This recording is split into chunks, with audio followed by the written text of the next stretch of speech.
Hello Virgo, isip ka ng tao. Isang tao, isang tao. Tingnan natin.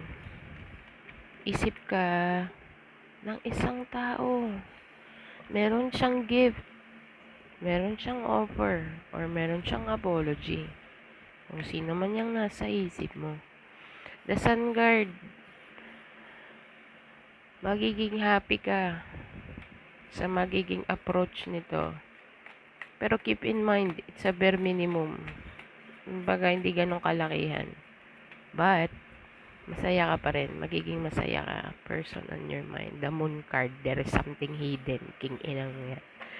So, ang sikreto dito, may surprise. Magiging masaya ka sa surprise. Okay. Pero ngayon, hindi na siya surprise kasi alam mo na.